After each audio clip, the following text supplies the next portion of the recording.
Ladies and gentlemen, K-Kim here. Welcome to the daily update. I hope you guys had a good day trading today. It looks like market is pretty much kind of flat, very slightly down there on the S&P. As you can see, we're down about 0.17%. However, I think we did see some of the indices here. As you can see, Nasdaq is up about 0.2. Russell 2000 continues to lead the market here, 1.14% today. Banks got hit a little bit here, 1% down today. It looks like energy also did get hit, but pretty much across the board, it looks like slightly down day. Certain sectors are up, certain sectors are down type of day today. So let's focus on the S&P though, and let's check out here our 65-minute chart analysis as we do on a daily basis, trying to figure out what we can expect going into this holiday weekend here. We got 2 more days, right, until the Christmas weekend here. So market is closed on the 25th, obviously. I do think it's full day on the 24th. Please let me know it's a half day on the 24th, Christmas Eve, but I'm pretty sure it's a full day on Thursday. So we've got 2 full days coming up here, and see if the market, because the market's been grinding to slightly lower, and a lot of it has to do with that short-term moving average here. And so you can see it's been really hectic here for the buyers. There was a good move here that we saw yesterday.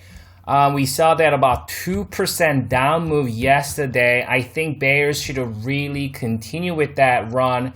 Buyers brought it up, filled the gap. We talked about this on yesterday. That's why I wasn't quite sure to give it bullish yet, just because I'm not sure how the market is going to behave this today, going into today, just because of the gap just got filled. We're still below my short-term moving average. What I talked about on the last night's video, that we need to see a follow-through to the upside, stay above 369 or so, at least first 2 hours, to go up and fill this gap here at 372.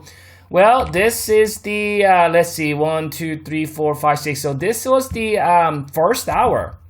So you can see it would have been nice if there was some kind of a gap up or something like that, but it looks like there was a slightly gap up or kind of an open flat. It's still open below my short-term moving average there, as you can see here, right? So this is where we're open and not able to push it up here for the last 3, especially really 4 hours, including last night's or yesterday's trading session.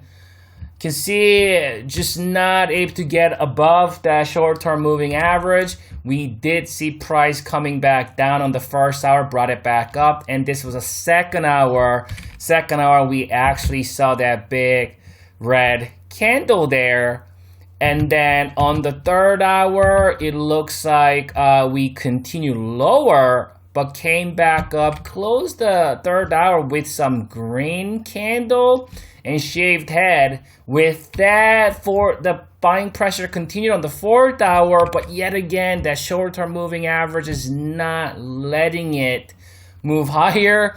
And then we got that fatty spinning top candle there. And then fifth hour, another fluctuation, another fatty spinning top. Again, just underneath that moving average, just not able to get above it. And then a 6th hour, it looks like the weakness continued, but it looks like there's that micro-term support in that vicinity. A little bit of dip buying activities there, and then we got up a little bit, and so we still closed below the short-term moving average there. I did like bolded the moving average, because I think that's going to be key moving average going forward. So looking at the micro term here, I'm just talking about looking at last couple days of price action, and I'm still kind of leaning towards kind of a neutral to a little bit bullish, just because we're still holding what it seems to be as micro term support, rising pivot type of deal here. But price is not able to get above it, just because we did see that strong rally we saw after it dipped, right? yesterday, I'm giving it not just flat and neutral, but slightly bullish. So slightly bullish to neutral in the micro term. Let's go to shorter term. Let's zoom out here. And so when I say short term, I mean, we're just looking at here a couple weeks. Pretty much, you know, the month of December price action is neutral, right? Because we're trendless. We're trendless in the short term because we just kind of moving sideways here, up and down. And kind of we're right in the middle of the range, right? We're like right on the middle of the range. That's just right there in the 50%. So it's not bullish, it's not bearish, it's still in that neutral ground. So I'm gonna give it neutral in the short term unless we see price reclaiming my short-term moving average, something like this here, right? You see the short-term moving average rising, you see the short-term average rising, and we see that run until we see price reclaiming short-term moving average, something like that, right? Right like that. So if we see price action looking like that here, maybe tomorrow or Thursday, I do expect the price to move higher and go up and fill this gap, at least retest this gap area. Until then, let's be neutral on this because we may see the buyers want to bring it back down and retest that rising pivot. So let's go zoom out a little more and check out that midterm price action. So midterm price action, we have this newly established, newly discovered by the market support here, right? Because we're technically still in midterm uptrend, correct? Right? These are still higher lows, right?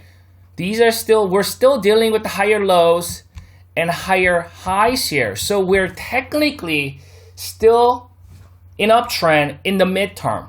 So I said in the micro term, bullish to neutral, right? Slightly bullish, mostly neutral. In the short term, I said neutral. In the midterm, we're looking at like a month and a half or so, we're talking bullish. So my stance in the midterm is bullish because we're still cultivating higher lows and higher highs. And what we're trying to figure out is, well, where's that higher low? Right? Is this going to be that higher low? And is this thing getting up here, make new highs?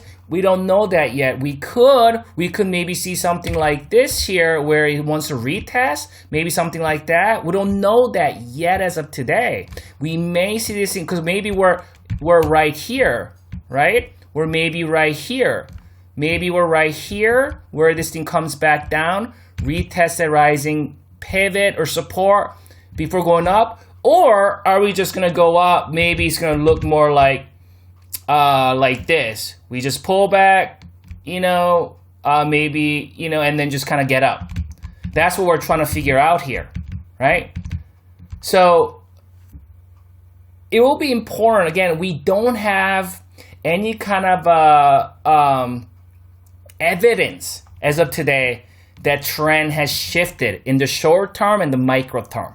Right? We don't have any evidence as of today, especially the fact that we're still struggling on that falling short-term moving average, right? So we don't know, right? You can see last time it's been acting as resistance here, right? Until it got above it, we're still on the neutral ground. Question is, it's going to come back down here, retest, or are we going to go up here? Right? So we're still in the neutral ground. And something that I've been saying a lot this week and over the weekend, real question is not, are we going to come down and retest? Or are we going to go up from here? That's not the right question that you should be asking. What you should be asking is this. What would I do if this thing comes down? What would I do, right, if thing goes up? Right? And that's the question because none of us knows. Right? Do you know? Do you know for sure how the market is going to behave tomorrow or this week or the remainder of this year? No, you don't know. I don't know. None of us do. So I think it's a foolish error. And if you're trying to predict these short-term fluctuation movements, instead, you should be asking yourself, okay, if this happens, this is what I'm going to do. If that happens, that's what I'm going to do, right? Let's check out that oscillator. Maybe we get a little bit of better idea. Well, it looks like we did see slight cross down. However, we kind of saw something like that before here, right? We saw that here, and we kind of saw that here, right? So 3 times, so we can see here, and here, and here, where we saw the oscillator look like we're gonna cross back down. Right there. Looks like it's gonna cross back down, and then with that, price actually came back down, retest, came back down, or sideways this time. So here, either sideways, comes back down, but inevitably what happened in the last 2 occasions, that's kind of what happened there, right? And that's what I mean when I say benefit of the doubt goes to the buyers in the midterm, but in the short term, the micro term, we're kind of in the neutral ground. Hope that makes sense. I'll come back for you. You guys enjoy your evening, and good luck trading tomorrow.